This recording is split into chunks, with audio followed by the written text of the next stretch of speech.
नमस्कार, देवभूमि समाचार देख रहे हैं आप। आपके साथ मैं हूं स्वीटी दीक्षित। रुक करेंगे उत्तराखंड की खबरों की ओर।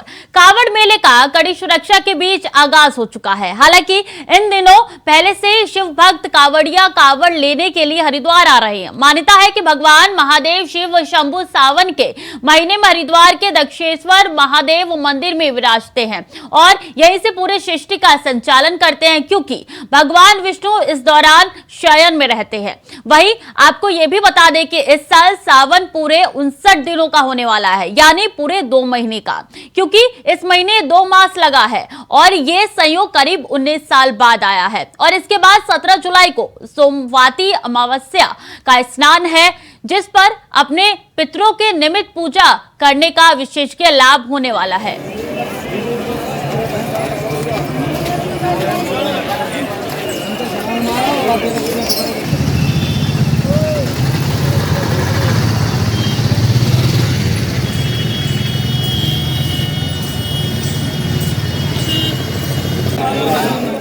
हमारे साथ अजय सिंह जुड़ चुके हैं, एसएसपी हरिद्वार के। बहुत स्वागत है आपका इंडिया वॉइस पर। हेलो, बहुत स्वागत है आपका इंडिया वॉइस पर अजय जी। शुक्रिया सर, हरिद्वार में एशिया के सबसे बड़े कांवड़ मेले की शुरुआत हो चुकी है। पुलिस किस तरीके से तैयार है? डेफिनेटली जो आपने कहा कि बहुत बड़ा पर्व है और यात्रा भी है, और इसमें इस बार भी अंदाजा है कि 4 करोड़ के करीब जो हमारे कांवड़ ये आएंगे। यहाँ पर तैयारियां पुलिस और प्रशासन की कर ली गई। आज से विधिवत का स्टार्टिंग भी हो गई है और लाखों की संख्या पे हम देख पा रहे हैं कि जो हमारे दूर के कांवड़िए, खासकर राजस्थान और वहाँ के काफी लोग यहाँ पर पहुंचे हुए हैं जी। और समस्त तैयारियां हो चुकी हैं। इस बार स्पेशली हमने खासकर डाक कांवड़ के लिए ज्यादा व्यवस्था रखी है, क्योंकि जो हमें जानकारी मिल रही है अन्य प्रांतों से, वहाँ से इस बार डाक कांवड़ ज्यादा संख्या में आने की उम्मीद है जी। अगर सुरक्षा की दृष्टि से देखा जाए तो कितनी फोर्स तैनात की गई है? देखिए, कुल हमारे 7,000 के करीब किस्म पुलिस के कर्मी अधिकारी लगे हैं, जिसमें हमारे पास 7 कंपनी पैरामिलिट्री फोर्स भी पहुंच चुकी है। हमारी अपनी जो पीएसी और आईआरबी की बटालियन है वो भी 10 से ज्यादा है। साथ ही साथ अलग अलग जल पुलिस, आपके फायर के लोग हैं, सभी टीमें लगा दी गई हैं। अलग से एक ड्रोन की मॉनिटरिंग सिस्टम बनाया गया, जहाँ पर हम कहीं कोई आकस्मिक स्थिति आती है तो वहां पर वो ड्रोन के माध्यम से सूचना तत्काल जैसे मिल जाए पुलिस कर्मियों को और उस जगह को देख लिया जाए। जी, देखा गया है कि माहौल खराब करने के लिए कांवड़ियों के भेष में कुछ अराजक तत्व आ जाते हैं, उनसे कैसे निपटने की तैयारी है? हमारी जो अभी बीच में इंटर कोऑर्डिनेशन मीटिंग हुई सीनियर लेवल पर, तो उसमें इस बात को भी रखा गया, जो हमारी इंटेलिजेंस एजेंसी है उनकी कोई भी सूचना जो प्राप्त हो रही है उसको चेक कर लिया गया। इनफैक्ट अभी लास्ट 2 महीने में कांवड़ की तैयारी में ही हमने 1500 से ज्यादा लोग की अरेस्टिंग करी है, जो संदिग्ध थे या जिनके कोई वेरिफिकेशन नहीं था जिनका, उनकी भी अरेस्टिंग करके उनका सत्यापन कराया गया। साथ ही साथ हमारी एटीएस की टीमें जो आ चुकी हैं, तो अगर किसी आकस्मिक स्थिति में निपटने के लिए उनके द्वारा ड्रिल आदि की जा चुकी है। मुझे लगता है कि सभी तरह के पर्याप्त संसाधन है और कोई भी ऐसी स्थिति से निपटने के लिए हम सक्षम हैं जी। अगर बात की जाए ट्रैफिक प्लान की, तो ये कब से लागू करेंगे? ये ट्रैफिक प्लान हमारा आज से लागू हो गया। इसमें हैवी ट्रैफिक रात्रि में हमारा 12 से 4 ही सिर्फ अलाउड रहेगा और 7 तारीख के बाद से रोडवेज की बसों का भी उत्तर प्रदेश से डायवर्जन के लिए लेटर जा चुका है। और 10 तारीख की रात्रि से तो हाईवे जो है, नेशनल हाईवे हरिद्वार मुजफ्फरनगर मेरठ, ये 2 वे ओपन हो जाएगा डाक कांवड़ की गाड़ियों को जाने के लिए, और पब्लिक के लिए जो है वो हमारी नहर पटरी का रास्ता यूज होगा। बहुत बहुत धन्यवाद हमारे साथ जुड़ने के लिए सर, और तमाम बातें साझा करने के लिए। तो देखिए, अजय सिंह हमारे साथ जुड़े थे, एसएसपी के हरिद्वार। उनकी तरफ से साफ तौर पे कह दिया है कि सुरक्षा के लिहाज से बेहद ही सख्त इंतजाम है। कई दिनों पहले से ये तैयारी की जा रही थी। अब ये तस्वीरें निकल के सामने आ रही है, क्योंकि आज से सावन की शुरुआत हो चुकी है और ऐसे में बेहद अहम पर्व माना जा रहा है।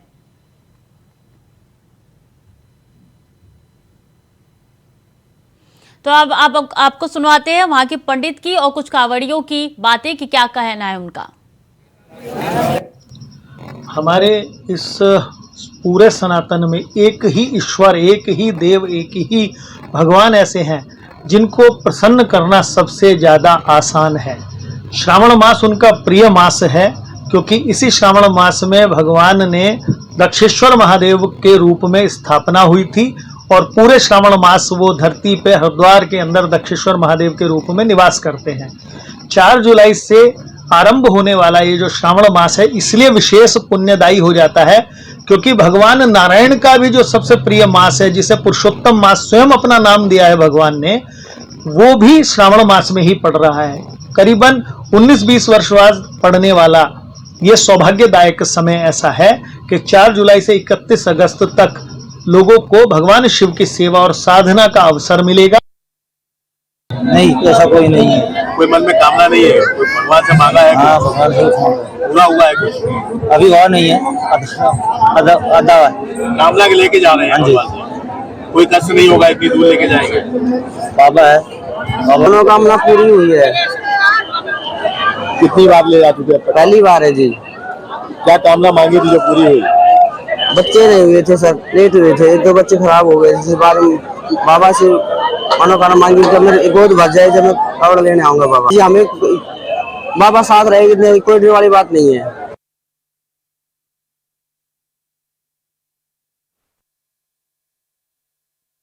प्रवाल, बहुत स्वागत है आपका।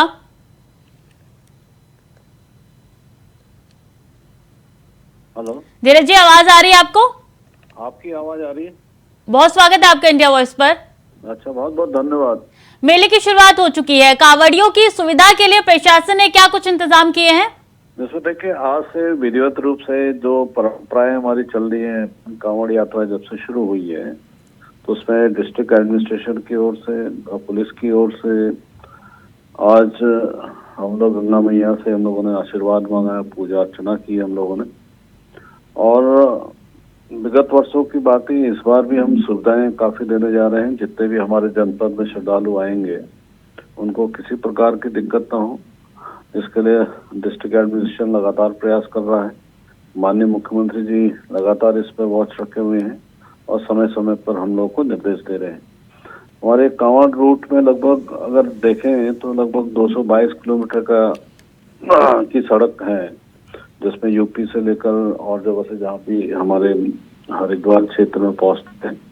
और मेन सुविधा जो हमको देते हैं इनिशियली, जो अब कांवड़ यात्रा हमारी शुरू हुई है 5 तारीख तक, तो ये हमारे नहर पटरी पे चलेगी और 5 से 10 तारीख तक भी लगातार ये चलता रहेगा।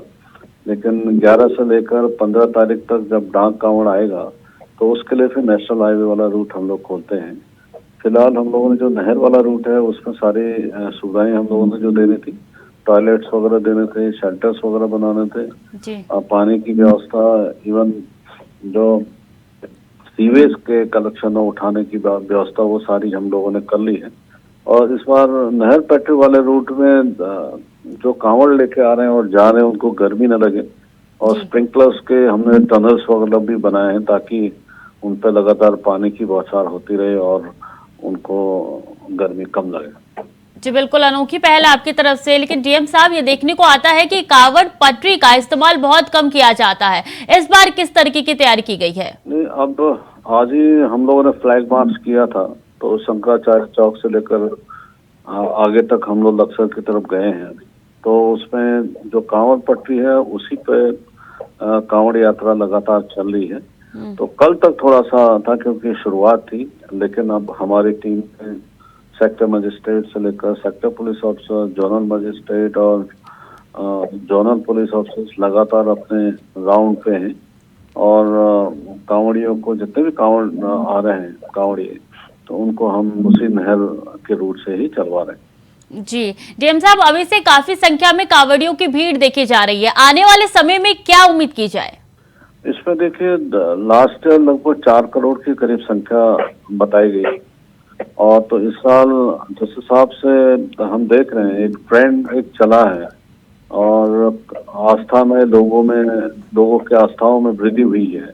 तो इस साल 4.5 से 5 करोड़ के कांवड़ियों की संख्या हम मान के चल रहे हैं कि इतने लोग कांवड़ लेने हमारे हरिद्वार में आएंगे। जी बहुत बहुत धन्यवाद आपका तमाम जानकारियों के लिए। तो धीरज गर्ब्याल हमारे साथ जुड़े हुए थे, डीएम हरिद्वार के। तमाम जानकारी उनकी तरफ से साझा की गई इंडिया वॉइस के साथ और उन्होंने साफ तौर पर कहा है कि गर्मी ना लगे कांवड़ी को, इसके लिए खासा इंतजाम किया गया है। जगह जगह पे फाउंट लगाए गए हैं, पानी की बौछारें उनके ऊपर होंगी जिससे गर्मी का एहसास उनको बहुत ही कम हो। और ऐसे में देखिए तमाम तैयारियां जो है वो काफी दिनों पहले से शुरू कर दी गई थी और ऐसे में तैयारियों को अब धरातल पे उतारना शुरू कर चुके हैं तमाम लोगों की तरफ से। ये भी प्रतिक्रिया निकल के सामने आ रही है। कांवड़ियों को भी अब से कुछ देर पहले आपने सुना था, उनकी भी प्रतिक्रिया निकल के सामने आई थी। खबरों में आगे बढ़ेंगे। मुख्यमंत्री पुष्कर सिंह धामी ने ट्वीट करते हुए प्रदेशवासियों को सावन महीने की शुभकामनाएं दी है। सीएम धामी ने दी है शुभकामनाएं, सावन महीने की शुभकामनाएं सीएम पुष्कर सिंह धामी ने दी है प्रदेशवासियों को। तो प्रदेशवासियों को सावन महीने की शुभकामनाएं सीएम धामी द्वारा दी गई है। उन्होंने कहा है कि भगवान केदार से प्रार्थना है कि आप सबका जीवन मंगलमय हो। तो वही रुड़की की नहर पटरी सोलानी पार्क के पास समर्पण जन कल्याण संगठन के 24वें कांवड़ सेवा शिविर का उद्घाटन किया गया, जिसमें बतौर मुख्य अतिथि के तौर पर पूर्व कैबिनेट मंत्री मदन कौशिक, विधायक प्रदीप बत्रा और विधायक उमेश कुमार ने दीप प्रज्वलित कर शिविर का उद्घाटन किया। इस दौरान पूर्व कैबिनेट मंत्री मदन कौशिक ने कहा कि कांवड़ यात्रा श्रद्धा और भक्ति की यात्रा है। इसमें शिव भक्त कांवड़ियां जज्बे और भाव के साथ गंगा जल उठाते हैं। इस यात्रा में जब सामाजिक संगठन आगे आकर श्रद्धा भाव से इस तरीके के शिविर लगाते हैं, ये बहुत सराहनीय कदम है, जिसके लिए सभी संगठन बधाई के पात्र हैं। देखिए, ये जो श्रद्धा और भक्ति की यात्रा होती है, ये एक जज्बे की और भाव की यात्रा है और उस यात्रा के मध्य में जब सामाजिक संगठन आगे आकर और उन सारे जज्बाई, उन सारे भक्तों को, उन सारे आस्था के लोगों को सेवा भाव करते हैं, चाहे वो मेडिकल के रूप में हो, चाहे वो भोजन के रूप में हो, चाहे उनके ठहरने के रूप में हो, ये बहुत बड़ा काम है। इसके लिए मैं जितने संगठन इस काम को कर रहे हैं सबको बधाई, शुभकामनाएं देता हूं। द्वारा हर वर्ष की बात इस वर्ष भी एक विशाल भंडारा यहाँ पे लगाया गया है। मैं सोचता हूँ कांवड़ यात्रा शुरू हुई और कांवड़ी आने शुरू हुए हैं। आज पावन सावन का पहला सोमवार है और सभी यात्रियों की यात्रा मंगलमय हो, सभी गंगा जी और अपने गंतव्य की ओर जाएं। इन यात्रियों के लिए ये भंडारे बहुत बड़ा काम करते हैं। सभी यात्री जो है इसमें आराम करें, भोजन ग्रहण करें और दवाइयों की उपलब्धता यहाँ पर है, डॉक्टर यहाँ पर उपलब्ध हैं। संपूर्ण शाखा की सभी पदाधिकारियों को शुभकामनाएं देता हूँ और बधाई देता हूँ कि वो इसे की सेवा करते रहें। सेवा ही मनुष्य के धर्म है, सेवा करेंगे तो मनुष्य जीवन का फल मिलता है। मनुष्य बनने का यही लाभ है कि आप सेवा करें और भगवान के बनाए हुए इंसानों को हमेशा आगे बढ़ाएं। मानव सेवा ही माधव सेवा है।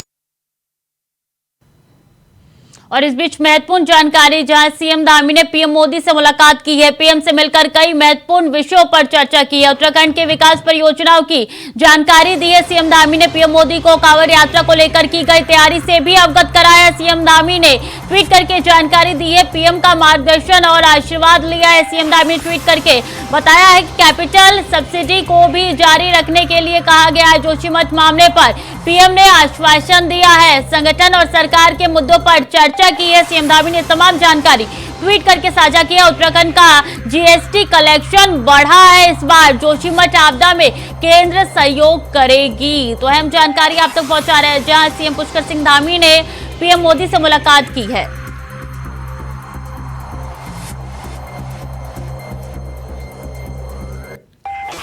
कि वो हमेशा समीक्षा करते हैं, उसकी मैंने उनको जानकारी दी है कि तेजी से पुनर्निर्माण के कार्य चल रहे हैं। बद्रीनाथ धाम का भी जो मास्टर प्लान है उस पर भी तेजी से काम हो रहा है और हम लोगों ने ये लक्ष्य रखा है कि इस साल अधिकतम काम दिसंबर माह तक उसके पूरे करवा लिए जाएं।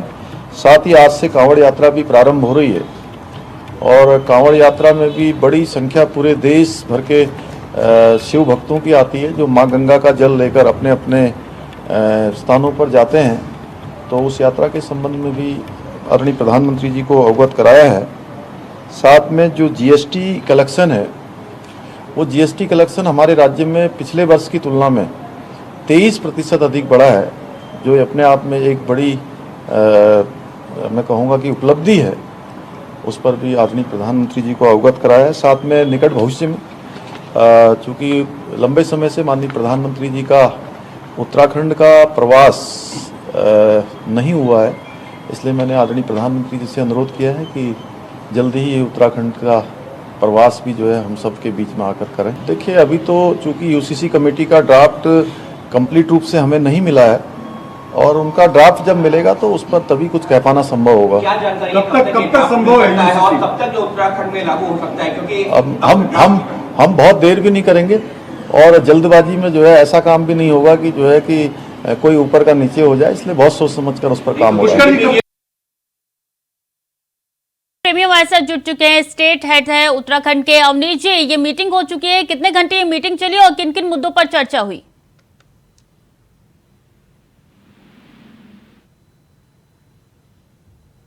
अवनीश जी, मीटिंग चली है, कितने घंटे तक मीटिंग चली और किन किन मुद्दों पर चर्चा हुई दोनों के बीच में? देखिए स्वीटी, मुख्यमंत्री पुष्कर सिंह धामी इन दिनों दिल्ली दौरे पर हैं। कल उन्होंने केंद्रीय रक्षा मंत्री से मुलाकात की थी। उससे पहले जो वित्त मंत्री है विमला सीतारमण, उनसे मुलाकात की थी। अमित शाह से उनसे मुलाकात हुई थी। और आज सबसे बड़ी बात यह है कि प्रधानमंत्री नरेंद्र भाई मोदी के साथ उनकी बहुत लंबी बातचीत हुई है। और खास बात यह है कि प्रदेश से जुड़े हुए जो तमाम ऐसे मसले हैं जो कि केंद्र सरकार को उसको सॉल्व करना है, उसका समाधान करना है, उन सबको करने की जो आग्रह है, निवेदन है, वो मुख्यमंत्री ने प्रधानमंत्री से किया है। जिसमें खास बात यह है कि 2023 में उत्तराखंड के अंदर वैश्विक निवेशक सम्मेलन होना है। उसमें मुख्यमंत्री ने यह आग्रह किया है प्रधानमंत्री से कि बतौर मुख्य अतिथि उसमें शामिल हो।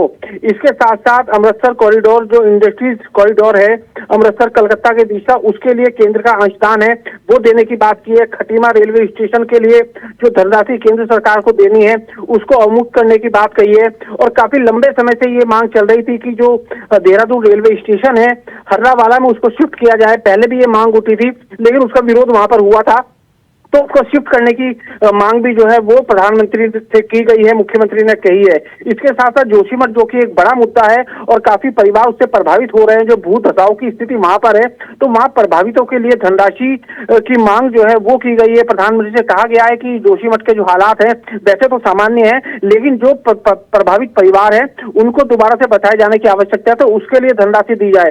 इसके साथ साथ जो जमरानी बांध परियोजना है उसको मंजूरी देने का आग्रह भी एक तरह से प्रधानमंत्री से किया गया है। तो कई तमाम ऐसे मुद्दे हैं जो उत्तराखंड के काफी लंबे समय से लंबित पड़े हुए हैं, उनके समाधान का आग्रह यहाँ पर किया गया है। और खास बात ये रही है कि ये जो शिष्टाचार मुलाकात की उसमें कई अहम मुद्दों पर चर्चा प्रधानमंत्री के साथ मुख्यमंत्री की हुई है।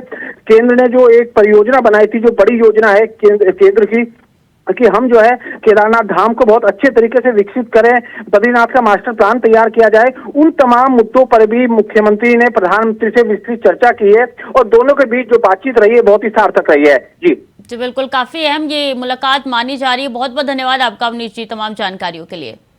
धन्यवाद। और हरीश रावत को मिली अगली तारीख 15 जुलाई को अब पूर्व सीएम दाखिल करेंगे जवाब। पूर्व सीएम के अधिवक्ता ने मांगा है सीबीआई कोर्ट से वक्त। तो अहम जानकारी आप तक पहुंचा रहे हैं कि आज उनका जवाब दाखिल होना था और ऐसे में हरीश रावत को अगली तारीख मिल चुकी है। 2016 के स्टिंग ऑपरेशन का यह पूरा मामला है जिसको लेकर आज जवाब दाखिल करना था पूर्व सीएम को, लेकिन 15 जुलाई को अब अगली तारीख मानी जा रही है जब जवाब जो है वो दाखिल किया जाएगा पूर्व सीएम की ओर से। तो पूर्व सीएम के अधिवक्ता ने सीबीआई से समय मांगा है, वक्त मांगा है। हरीश रावत को मिली है अगली तारीख। तो अहम जानकारी आप तक पहुंचा रहे हैं, जहां पूर्व सीएम के अधिवक्ता ने मांगा है सीबीआई कोर्ट से वक्त। हरीश रावत को अगली तारीख मिल चुकी है, 15 जुलाई की अगली तारीख बताई जा रही है। बता दें कि ईद के समय जब हरीश रावत अपने घर पे मौजूद नहीं थे तब सीबीआई पहुंची थी और उनको नोटिस थमाई थी और इसके बाद से आज की तारीख बताई गई थी। उनको जवाब दाखिल करना है, ऑडियो सैंपल उनको देना है और ऐसे में आज जो है उनके अधिवक्ता ने समय मांगा है और 15 जुलाई की ये तारीख बताई जा रही है जब पूर्व सीएम जवाब दाखिल करेंगे। 2016 के स्टिंग ऑपरेशन का ये पूरा मामला है जिसको लेकर अब हरीश रावत को जवाब दाखिल करना है। 15 जुलाई को सीबीआई कोर्ट से वक्त मांगा गया उनके अधिवक्ता द्वारा और 15 जुलाई की वो तारीख बताई गई है जब पूर्व सीएम जवाब दाखिल करेंगे। इसी खबर पर ज्यादा जानकारी के साथ तुषार गुप्ता हमारे साथ जुड़ चुके हैं। तुषार, जिस बात की चर्चा हो रही थी कि टाइम मांगा जा सकता है, आखिर वो हो गया है? जी बिल्कुल, जिस तरह से हरीश रावत का 2016 में ये स्टिंग वायरल हुआ था जिसके बाद से सत्ता पलट भी देखने को मिली थी। लेकिन जिस तरह से अब सीबीआई हरीश रावत साथ साथ जितने भी इसमें नेता मौजूद है उन पर अपना शिकंजा कसने शुरू कर दिया है और इसी कड़ी में आज इन चारों नेताओं को बुलाया गया था जांच के लिए और साथ साथ इनकी वॉइस रिकॉर्डिंग के लिए। लेकिन अधिवक्ता को भेजा गया है हरीश रावत के द्वारा और 15 जुलाई तक का समय हरीश रावत ने मांगा है कि वो वहां पर कोर्ट में पेश होंगे। लेकिन जिस तरह की ये कहीं ना कहीं बचते हुए नजर आ रहे हैं हरीश रावत इन सारे प्रकरण में। हरीश रावत का भी ये कहना है कि फिलहाल जो सीबीआई के साथ उनका जो कार्य है या फिर उनकी बातचीत है वो बिल्कुल ठीक है और उनका सहयोग भी हरीश रावत करेंगे। लेकिन देखने वाली बात होगी कि 15 जुलाई को भी अधिवक्ता पहुंचते हैं या हरीश रावत कोर्ट पहुंचेंगे और अपनी जो सफाई है या फिर कहा जाए जो वॉइस रिकॉर्डिंग है वो वहां पर देंगे। भाजपा भी लगातार इस पर हावी हो रही है, कांग्रेस पे ये कह रही है कि हरीश रावत बचते हुए नजर आ रहे हैं। लेकिन हरीश रावत का कहना है कि वो पूरा सहयोग सीबीआई का कर रहे हैं। फिलहाल 15 जुलाई के लिए जो अधिवक्ता है उन्होंने समय मांग लिया है और सीबीआई ने जो कोर्ट है उसने भी समय दे दिया है। जी, लेकिन जो हालात है उसको देख के लग नहीं रहा है क्या कि 15 जुलाई को वो पहुंचेंगे? 15 जुलाई के बाद भी समय मांगा जा सकता है क्या तुषार? देखिए, इससे साफ लगता है कि जो हरीश रावत है कोई रणनीति बना रही है या कांग्रेस कोई रणनीति बना रही है इसमें। उसी को देखते हुए लगता है कि जब भी 15 जुलाई तक का समय हरीश रावत ने मांगा है। अभी फिलहाल देखना होगा कि आगने वाले समय पर किस तरह की रणनीति रहती है हरीश रावत या कांग्रेस की। इसमें उमेश कुमार इसमें है निर्दलीय, वो भी उन्हें भी शायद आज पहुंचना था। लेकिन कई लोगों को आज टाइम दिया गया है। सीएम के अधिवक्ता की तरफ से मांग रखी गई है वक्त की और मांग रखते हुए क्या कुछ उनकी तरफ से दलील दी गई? जी, ये कहा गया कि जो हरीश रावत है अभी फिलहाल कोर्ट के सामने पेश नहीं हो सकते, लेकिन उन्हें 15 जुलाई तक का टाइम दिया जाए और इसी को लेकर जो अधिवक्ता है वो कोर्ट के सामने ये बात रखी थी जिसमें उन्हें समय मिल चुका है। 15 जुलाई को अब हरीश रावत कोर्ट के सामने पेश होंगे। जी, वक्त लग रहा है, लेकिन लग रहा है कि अब धीरे धीरे पूर्व सीएम जो है इस मामले में अब और भी ज्यादा सीबीआई जो है वो गंभीर होते हुए नजर आ रही है। जी हाँ, बिल्कुल। जिस तरह से 2016 में ये पूरा स्टिंग सामने आया था उसके बाद से कहीं ना कहीं सीबीआई को ये जांच सौंपी गई थी और जिसके बाद अब सीबीआई दोबारा एक्टिव होती हुई नजर आ रही है और इन्हें नोटिस कुछ दिनों पहले थमाया गया था जिसमें से हरीश रावत, हरक सिंह रावत और साथ साथ उमेश जो कुमार है निर्दलीय विधायक है खानपुर से, उनको भी ये नोटिस दिया गया था कि वो आए वॉइस रिकॉर्डिंग का सैंपलिंग दे। लेकिन हरीश रावत आज नहीं पहुंचे। आज ये वजह सामने नहीं आ रही क्यों, क्या वजह थी उनकी कि वो वहां पर नहीं पहुंचे। लेकिन ये बताया जा रहा है कि कुछ निजी कारणों के साथ हरीश रावत वहां नहीं पहुंच पाए। लेकिन अभी देखना होगा कि आने वाले समय पर सीबीआई किस तरह की जांच करती है और अगर 15 जुलाई को हरीश रावत वहां पहुंचते हैं, वॉइस रिकॉर्डिंग करते हैं, तो उसके बाद जो जिस तरह की चीजें सामने आएगी वो देखने वाली बात होगी। जी बिल्कुल, अब तो 15 जुलाई का इंतजार है। 15 जुलाई को क्या दलील दी जाती है या पेश हुआ जाता है। बहुत बहुत शुक्रिया आपका तमाम जानकारी के लिए तुषार। तो फिलहाल के लिए देवभूमि समाचार में इतना ही। खबरें लगातार जारी है, देखते रहिए इंडिया वॉइस।